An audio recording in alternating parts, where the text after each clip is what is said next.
बाबू दीपक जी देखिए दूसरी लाइन में संगीत बता रही है फिर कौन पूजा किया उनका। भीमा कई भजनिया हो महाराष्ट्र वाले काये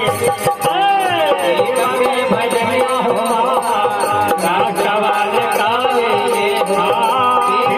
भजनिया हो महाराष्ट्र वाले काये।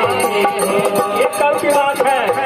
क्या तालाब का पानी रोका गया था, मनवादियों ने रोक दिए, दुर्गा जी का मंदिर बनवा करके अछूतों को पानी पीने के लिए बंद कर दिया।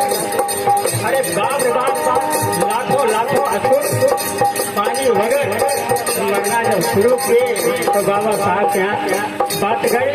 बाबा साहब भाग करके लंदन गए और लंदन उस समय ब्रिटिश सरकार थी और सरकार से पास करवाने के बाद आ करके और अछूतों को पानी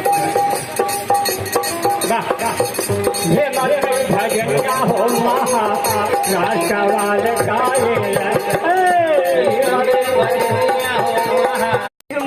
भजनिया हो राम वृक्ष का विकाये हो भजनिया हो राम वृक्ष का विकाये हो भजनिया हो राम